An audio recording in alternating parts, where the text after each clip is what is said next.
5 وقت کی نماز یہ میرے نبی کی آنکھوں کی ٹھنڈک ہے، 5 وقت کی نماز اس امت کی شان پہچان ہے۔ اور اللہ تعالیٰ نے پہلی امتوں پر اتنی بڑی مشقت ڈالی کہ ان کی نماز مسجد کے علاوہ کہیں نہیں ہوتی تھی، مسجد میں ہی ہوتی تھی۔ ہمارے لیے کتنی آسانی کر دی، جاب میں ہے مصلی بچھا نماز پڑھ، چلو مصلی بھی کوئی نہیں، زمین دیکھ اس پر کوئی گندگی تو کوئی نہیں ہے، بس زمین بھی تیرے لیے پاک ہے، چل نماز پڑھ۔ اور آسانی کر دی، پانی کوئی نہیں ہے، کوئی بات نہیں، مٹی میں ہاتھ مار، منہ پہ مل، پھر ایک ہاتھ مار، یوں کر، چل نماز پڑھ، میں تیری قبول کروں گا۔ یہ کسی امت کے ساتھ یہ نہیں ہوا، انہیں وضو ہی کرنا تھا چاہے پانی 50 میل پر موجود ہو۔ اور ہمارے لیے پانی کوئی نہیں ہے، چلو تیمم، مٹی میں ہاتھ ہمارا یوں کیا، پھر ہاتھ ہمارا ایک یوں کیا ایک یوں کیا، چل بھائی اللہ اکبر قبول۔ عمار بن یاسر رضی اللہ تعالیٰ عنہ سفر میں تھے، ان کو نہانے کی ضرورت ہو گئی، نائٹ فال ہو گیا، تو انہوں نے سوچا کہ ویسے تو آدمی کو وضو کی ضرورت ہوتی ہے تو خالی منہ پہ ہاتھ مارا اور یوں کونیوں تک، لیکن مجھے تو غسل کی ضرورت ہے، تو خالی اس سے تو کافی نہیں ہوگا۔ تو انہوں نے کپڑے اتارے، اکیلے تھے، ریت کے اوپر کبھی یوں لیٹے کبھی یوں لیٹے کبھی یوں لیٹے، 3-4 دفعہ یوں اور یوں رول ہوتے ہوتے پھر انہوں نے نماز پڑھی۔ آئے اللہ کے نبی کی بارگاہ میں، یا رسول اللہ مجھے رات کو نہانے کی ضرورت پڑ گئی، تو میں نے کہا وضو کے لیے تو خالی یہ 2 دفعہ کرنا کافی ہے، تو یہ تو نہانا تھا، تو میں تو ریت میں خوب رول ہوتا رہا۔ میرے نبی نے انما یکفیک ضربتان، ارے سیدھے بندے عمار، اس کے لیے بھی اتنا ہی کافی تھا کہ تو یوں کرتا اور یوں کرتا اور تو پاک ہو جاتا۔ اللہ نے اس نبی کے طفیل، اس محبوب مصطفیٰ صلی اللہ علیہ وسلم کے طفیل، اللہ نے کیا کیا سہولتیں اور آسانیاں ہمیں عطا فرمائی۔ پھر نماز 4 کی 2 رکعت کر دی کہ بھئی تم مسافر ہو 2 پڑھو، روزے میں سفر میں روزہ معاف کر دیا، بعد میں رکھ لینا، بعد میں رکھ لینا، قضا کرنے کو حکم، بالکل چھوڑنے کا نہیں۔ اور کہا کہ بھائی مریض ہو چھوڑ دو، مسافر ہو چھوڑ دو، اور نماز 2 رکعت کر دو، سنتیں چھوڑ دو۔ ابن عمر رضی اللہ تعالیٰ عنہ بیٹھے تھے تو انہوں نے 2 رکعت پڑھ کے بیٹھ گئے، تو ان کے خادم نے کہا سنتیں نفل نہیں پڑھو گے؟ کہا اگر پڑھنا تو 4 فرض پڑھتا میں، میرے اللہ نے معافی دے دی تو میں کیوں پڑھوں؟ میرے نبی نے سفر میں سنتیں نہیں پڑھی کبھی، اپنی امت کو سہولت دینے، فجر کی سنتیں 2 پڑھتے تھے، اس کے علاوہ سنتیں نہیں پڑھی تاکہ میری امت کو سہولت ہو، آسانی ہو۔ ایک دفعہ بارش ہو رہی تھی اور کوئی جگہ نہیں تھی نماز پڑھنے کے لیے، تو آپ نے اپنی اونٹنی کو آگے کیا اور اس پر بیٹھ گئے، بیٹھے ہی تھے، پیچھے صحابہ نے اونٹنیوں پر ہی صفیں بنائیں، اور یہ نماز اونٹنی پہ بیٹھ کر ادا کی گئی بارش کے اندر۔ نماز اونٹنی کے اوپر نماز بھی ہو گئی، رکوع بھی ہو گیا، سجدہ بھی ہو گیا، سلام بھی ہو گیا۔ پہلی امتوں کے لیے نہیں تھا، سجدہ ہی کرنا پڑے گا۔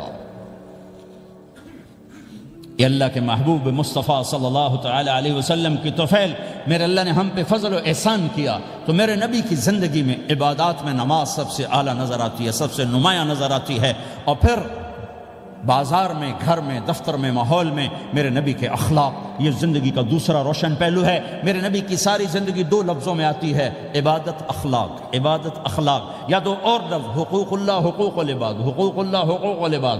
حقوق اللہ میں نماز سب سے اعلیٰ، اور حقوق العباد میں لوگوں کی برداشت کرنا، لوگوں سے درگزر کرنا، معاف کرنا، جھوٹ سے بچنا، دھوکے سے بچنا۔ میرے نبی سے پوچھا گیا یا رسول اللہ مسلمان کنجوس ہو سکتا ہے؟ ہم نے کہا ہو سکتا ہے۔ یا رسول اللہ مسلمان کمزور ہو سکتا ہے، بزدل ہو سکتا ہے، ڈرپوک ہو سکتا ہے؟ آپ نے کہا ہو سکتا ہے۔ یا رسول اللہ مسلمان جھوٹ بول سکتا ہے؟ آپ نے کہا نہیں، جھوٹ نہیں بول سکتا، جھوٹ نہیں بول سکتا۔ ہاں، الا لعنت اللہ علی الکاذبین، جھوٹوں پہ اللہ کی لعنت۔ اس لعنت کے ساتھ 400 پاؤنڈ بچا لیے، 4000 بچا لیے، 4 ملین بچا لیے، 4 بلین بچا لیے، 4 ٹریلین بچا لیے، ساری دنیا کو بچا لیا، اور اوپر اللہ کی لعنت پڑی تو اللہ کی قسم گھاٹے کا سودا ہے۔ اور سچے ہو گئے، سچ بولا، یہ میں 100 پاؤنڈ کماتا ہوں، لے لو جو لینا ہے اس میں سے، یہ میں 1000 پاؤنڈ کماتا ہوں، لے لو جو لینا ہے، یہ میں 50,000 پاؤنڈ کماتا ہوں، لے لو جو لینا ہے، کہ مسلمان کی زبان سے جھوٹ نہیں نکلتا، سچ ہی بولتا ہے۔ آپ تشریف لے جا رہے ہیں، ایک آواز ہے یا رسول اللہ، آپ نے یوں دیکھا، کوئی نظر نہیں آیا، پھر آواز ہے یا رسول اللہ، تو آپ نے دیکھا کہ ہرنی ڈیر چھوٹی وہ کھڑی ہوئی، رسی میں بندھی، تو آپ نے کہا کیا ہوا؟ کہا جی آپ کا صحابی مجھے پکڑ کے لایا ہے، میرے چھوٹے چھوٹے بچے بھوک سے رو رہے ہوں گے، آپ مجھے چھوڑ دیں، میں بچوں کو دودھ پلا کے واپس آ جاتا، مجھے پتا ہے میرے اللہ کی تقدیر میرے بارے میں کیا ہے۔ تو آپ نے کہا اگر تو واپس نہ آئی تو پھر تو اس نے کہا مجھے اللہ جہنم میں ڈال دے۔ آپ نے اس کی رسی کھول دی، خود وہیں بیٹھ گئے۔ اس نے دوڑ لگائی اور پہاڑوں میں گم ہو گئے۔ تھوڑی دیر کے بعد وہ دوڑتی ہوئی آئی اور آ کے سر یا رسول اللہ میں حاضر ہو جاؤں۔ تو آپ نے اس کو باندھ کے وہیں آپ بیٹھ گئے نہیں۔ دیر کے بعد وہ صحابی آئے جنہوں نے اس کو شکار کیا تھا، پکڑا تھا، تو کہنے لگے، ان کا یا رسول اللہ آپ یہاں کیسے؟ کہا میں ایک درخواست لے کر آیا ہوں۔ کہا کیا؟ کہ یہ ہرنی مجھے ہدیہ کر دو۔ کہا یا رسول اللہ سب کچھ آپ کا ہے، کہنے بس یہ ہدیہ کر دو۔ یا رسول اللہ حاضر۔ تو آپ نے اس کو لے کر رسی اس کی گردن سے نکالی کہ جا بچی اپنے بچوں کے پاس جا کے خوشی منا، سچ نجات دیتا ہے اور جھوٹ ہلاک کرتا ہے۔ ایک ہرنی جان کی بازی کھیل گئی سچ بولنے کے لیے، تم چند پونڈوں پہ جھوٹ بولتے ہو، ایمان کو برباد کر کے رکھ دیتے ہو۔ مسلمان جھوٹ نہیں بولتا، مسلمان دھوکہ نہیں دیتا، مسلمان کی زبان سے سخت بول نہیں نکلتا، کسی کو بے عزت نہیں کرتا، کسی کو کی بے اکرامی نہیں کرتا، کسی کا دل نہیں توڑتا، کسی کو ذلیل نہیں کرتا، خود سہتا ہے، اوروں کو خوشیاں دیتا ہے، خود دکھ سہتا ہے، اوروں کو راحت دیتا ہے، خود تکلیف سہتا ہے۔ یہ میرے نبی کے اخلاق ہیں، یہ میرے نبی کی زندگی ہے، اور یہ اسلام کا سب سے بڑا چیپٹر ہے اور سب سے مشکل چیپٹر ہے۔ جب میرے نبی نے لمبی نمازیں پڑھی تو اللہ نے روک دیا کہ میرے حبیب ما انزلنا علیک القرآن لتشقى، اتنی لمبی نماز نہ پڑھ کے تو تھک جائے۔ میرے نبی نے تبلیغ میں زور دکھایا تو اللہ نے روک دیا، فلتذهب نفسك علیہم حسرات، میرے نبی اتنا غم نہ کر کے آپ خود ہی آہیں بھرتے بھرتے آپ مر جائیں۔ میرے نبی نے مال سارا خرچ کیا، اللہ نے اس سے بھی روک دیا، ولا تبسطها كل البسط فتقعد ملوما محسورا، اتنا خرچ نہ کریں کہ آپ خود پھر دکھی ہو کے بیٹھ جائیں۔ خرچ کرنا بہت بڑا عمل، تبلیغ سب سے سارے عملوں کا سردار عمل، تبلیغ سے بڑا کوئی کام ہوتا تو اللہ نبیوں کو دیتا، اگر تبلیغ سے بڑھ کر کوئی کام ہوتا تو اللہ نبیوں کو دیتا، گشت سے بڑھ کر کوئی محنت ہوتی تو اللہ نبیوں کو دیتا۔ 950 سال نوح علیہ السلام گشتی کر رہے ہیں، اور اللہ کی مان لو، اللہ کی مان لو، اتنا عظیم عمل کا میرے نبی درمیانہ نماز سب سے بڑی عبادت، میرے نبی درمیانہ کام، لیکن جب میرے نبی نے اخلاق اچھے کیے، دشمن کو معاف کرنا۔ لیکن ایک آدمی آپ سوئے ہوئے تھے، آپ کی تلوار لٹکی تھی، ایک آدمی آیا، اس نے آپ کی تلوار اتاری اور یوں ہماری پسلی میں، آپ اٹھ کے بیٹھ گئے۔ اب وہ قتل کے ارادے کے لیے آ چکا ہے اور تلوار یہاں ہے، کہتا من یمنعک منی، اب بول تمہیں کون بچائے گا؟ تو آپ نے مسکراتے ہوئے کہا اللہ، تو اس کے ہاتھ سے تلوار گر پڑی، تو آپ نے اٹھا لی، آپ نے یوں سیدھی کی، اب تو بچا، تجھے کون بچائے گا؟ وہ کہنے لگا مجھے تو ہی بچائے گا، وہ تو اللہ کو جانتا نہیں تھا، کہا بابا مجھے تو ہی بچائے گا۔ تو آپ کہتے ہیں اس کا سر اڑا دو، یہ نبی کو قتل کرنے آیا ہے۔ میرے نبی نے فرمایا کلمہ پڑھتے ہو؟ کہا نہیں پڑھتا۔ کہا جاؤ معاف کیا۔ یہ میرے نبی کے اخلاق ہیں۔ 20 سال جنہوں نے قتل کے منصوبے بنائے، مکہ والے، جب آپ مکہ میں فاتحانہ داخل ہوئے، ابو سفیان سب سے زیادہ آپ کو دکھ پہنچانے والوں میں پیش، تو آپ نے ابو سفیان کو عزت دی۔ جو ابو سفیان کے گھر میں داخل ہوگا اس کو کچھ نہیں کہا جائے گا۔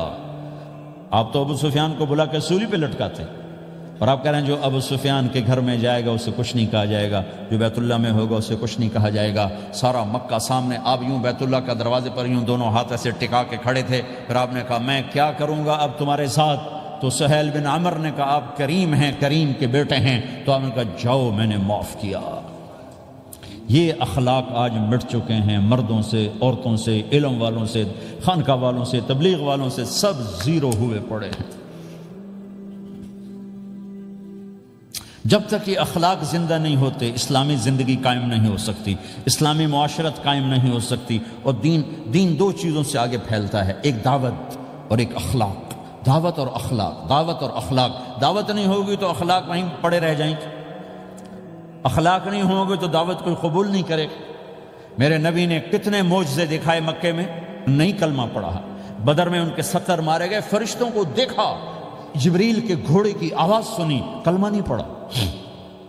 خندق میں شکست ہوئی، کلمہ نہیں پڑھا۔ پانی نکلتے دیکھا انگلیوں سے، کلمہ نہیں پڑھا۔ ایک بکرے کا ایک بازو پکایا، ایک بازو بکرے کا، ایک اگلا جو بازو ہوتا، اور 40 آدمیوں نے کھانا کھایا اور ایک بوٹی کم نہیں ہوئی، کلمہ نہیں پڑھا۔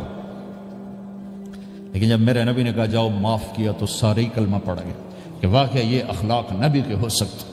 حنین کی جنگ میں جب بھاگے لوگ، شکست ہوئی، تو ایک صحابی کا بھاگتے ہوئے پاؤں ہمارے نبی کا پاؤں پر آیا، اور جوتا سخت تھا، تو آپ نے کہا اوجعتنی، اور آپ کے ہاتھ میں چھڑی تھی، آپ نے اس کو یوں ماری، اوجعتنی، ارے تو نے مجھے کتنا زیادہ درد پہنچایا، دکھ پہنچایا۔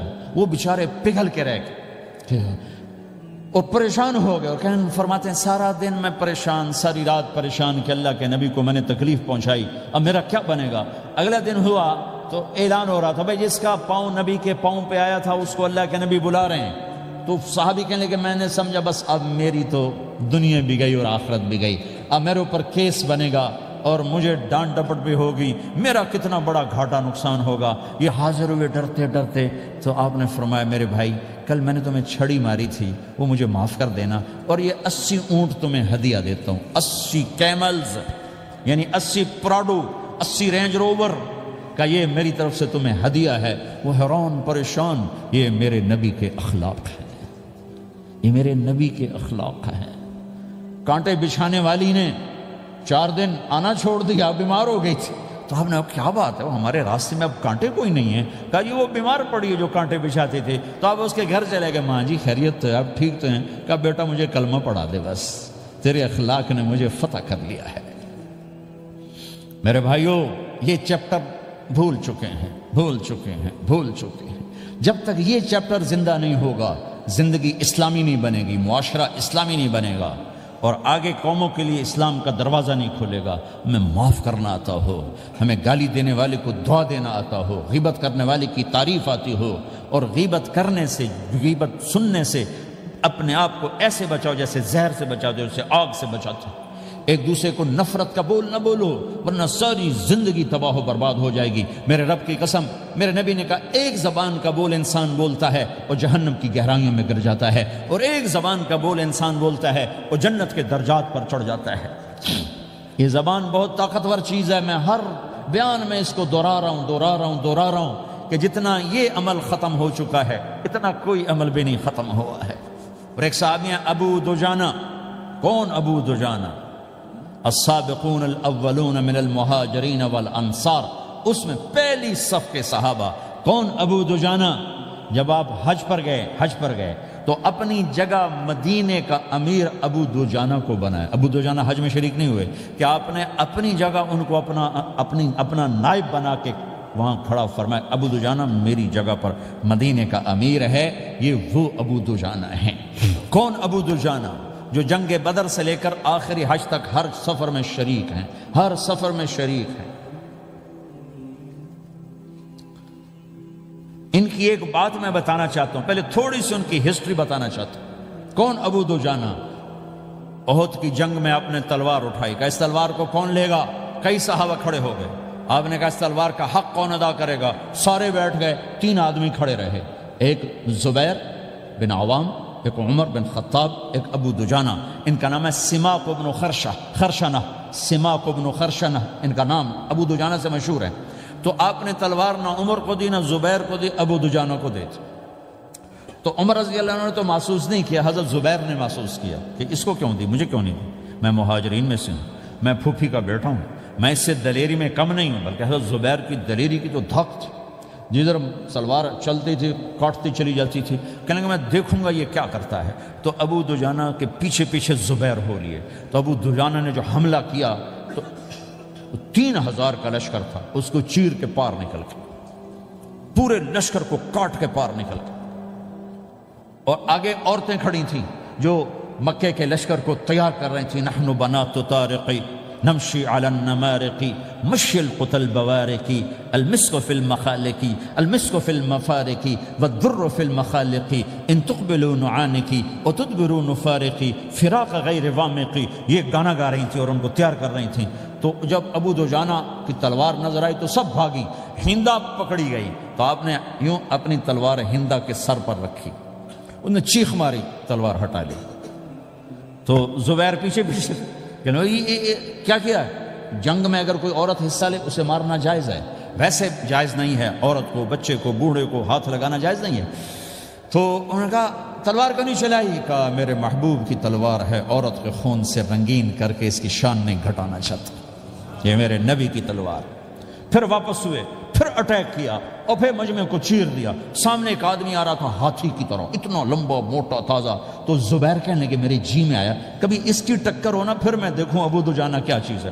تو اللہ کا کرنا ایسا ہوا ابو دجانہ دونوں آمنے سامنے ہو گئے، تو وہ ایسے شاہ سوار تھے کہ دونوں طرف کے لشکر ذرا تھم گئے اور وہ دونوں بھڑ گئے۔ ابو دجانہ کے اپنے جوہر، اس پہلوان کے اپنے جوہر، غبار اٹھا، مٹی اٹھی، اور اس کی اپنی طاقت، ان کی اپنی طاقت، انہوں نے ابو دجانہ کو اس نے زخمی کر دیا۔ ابو دجانہ نے جو جوش میں آ کے ماری تلوار، اس کو لگی یہاں، تو اتنی طاقت سے لگی کہ اس کے نیچے اتر کر 2 ٹکڑوں میں تقسیم کر دی۔ یوں ماری تو ایک حصہ ادھر ایک حصہ، پھر یوں دیکھا اور اپنے چہرے سے لوہے کی ٹوپی اتاری، اما ترا انا ابو دجانہ، کیا دیکھ رہے ہو؟ میں ہوں ابو دجانہ، تلوار صحیح لی ہے میں نے، غلط نہیں لی، یہ ابو دجانہ ہیں۔ اور جب شکست ہو گئی احد کی جنگ میں، اور پھر 10-12 آدمی نے آپ کو گھیرے میں لیا ہوا تھا، ان میں ایک ابو بکر تھے، عمر تھے، علی تھے، طلحہ تھے، زبیر تھے، سعد بن ابی وقاص تھے، اور سہل بن حنیف تھے، عبادہ قتادہ بن نعمان تھے، اور ابو دجانہ تھے رضی اللہ تعالی عنہم، ان میں سے ایک ابو دجانہ بھی تھے۔ اور یمامہ کی جنگ میں ابو دجانہ شہید ہوئے، یمامہ کی جنگ میں شہید ہوئے۔ یہ ابو دجانہ کی تھوڑی سی سیرت آپ کے سامنے آئی ہے۔ اس کے بعد اب آپ ان کے قول کو سنو تاکہ اس کا وزن آپ کے سامنے آئے۔ یہ بدر کے شریک ہیں، اللہ کے نبی نے کہا بدر کا صحابی جو مرضی کرے بخشا گیا۔ یہ صلح حدیبیہ کے شریک ہیں، اللہ نے قرآن میں کہا لقد رضی اللہ، میں ان سے راضی ہو گیا۔ یہ صحابی ہیں، اللہ نے کہا کلا وعد اللہ الحسنی، اے میرا نبی تیرے ہر صحابی کے لیے جنت کا وعدہ ہے۔ اور اب یہ کیا کہتے ہیں؟ یہ کیا کہتے ہیں؟ لوگو ان ارجع عملی عند، لوگو میرے پاس، ابو دجانہ میرے پاس بخشش کا سب سے بڑا عمل جانتے ہو کیا ہے؟ بدر نہیں، احد نہیں، حدیبیہ نہیں، خندق نہیں، خیبر نہیں، فتح مکہ نہیں، آخری حج نہیں، کیا ہے؟ کیا ہے؟ لوگو ان ارجع عملی عندی، میرے پاس آخرت میں بخشش کا سب سے بڑا عمل بس ایک ہے کہ ما آذیت احدا بلسانی، میں نے اپنی زبان سے کبھی کسی کو دکھ نہیں پہنچایا۔ ولا اجد فی قلبی غلا لاحد، اور میرے دل میں کسی کے لیے بغض کوئی نہیں ہے، بس یہ میری بخشش کا عمل ہے۔ تو بھائیو، نبی کے اخلاق میں 2 چیزیں لے لو، ایک زبان سے کسی کو دکھ نہ دو، ایک دل میں کسی کا بغض نہ رکھو۔ اللہ کی قسم بغیر حساب کتاب کے جنت میں جاؤ گے۔ بڑے بڑے جنید بغدادی اور بڑے بڑے معرفت والے تمہیں دیکھتے رہ جائیں گے، تمہاری رفتار اتنی تیز ہوگی کہ تمہیں وہی پکڑ سکے گا جس کا یہ 2 عمل تم سے زیادہ اچھا ہوگا۔ جس روڈ پہ رش ہوتا آپ وہاں سے گاڑی ہٹا لیتے ہو، ادھر نہیں جانا، ادھر رش ہے، وہ سائن وغیرہ آپ کو آ جاتے ہیں کہ ادھر بلاک ہے، ادھر نہیں جانا، ادھر جانا ہے۔ تو جہاں روڈ پہ رش ہوتا ہے تو قیمتی سے قیمتی گاڑی کی رفتار بھی آہستہ ہو جاتی ہے، اور جہاں روڈ خالی ہوتا ہے تو پرانی گاڑی بھی بھاگے جا رہی ہوتی ہے۔ ہمارے یہاں پرانی گاڑی ہوتی ہے نا، پرانی بسوں کے پیچھے لکھا ہوتا ہے نہ انجن کی خوبی نہ ڈرائیور کا کمال، خدا کے سہارے چلی جا رہی ہے۔ اور جس کے پاس ایسی گاڑی ہو، نہ انجن کی خوبی نہ ڈرائیور کا کمال، تو اگر اس کو روڈ خالی مل جائے تو وہ تو مرسیڈیز والے سے پہلے پہنچے گا، رینج روور والے سے پہلے پہنچے گا، بینٹلی والے سے پہلے پہنچے گا، رولز رائس والے سے پہلے پہنچے گا، جو وہ تو پھنسی کھڑی، اور اس کا روڈ ہی خالی ہے۔ تو میرے بھائیو، یہ میں ایک مثال دیتا ہوں، عبادات کی روڈ پہ بہت رش ہے، نمازی بے شمار ہیں، روزے دار بے شمار ہیں، عمرے والے بے شمار ہیں، حج والے بے شمار ہیں، اور تہجد گزار بے شمار ہیں، علماء بے شمار ہیں، حافظ بے شمار ہیں، ذکر والے بے شمار ہیں، بہت رش ہے، تبلیغ والے بے شمار ہیں، لیکن جو اخلاق والا روڈ ہے نا، یہ خالی پڑا ہے۔ اس پہ موٹر زوکی پہ چڑھ کے آ جاؤ تو سب سے آگے نکل جاؤ، سائیکل پہ چڑھ کے آ جاؤ تو سب سے آگے نکل جاؤ، کہ روڈ ہی خالی ہے، اخلاق کا روڈ خالی ہے۔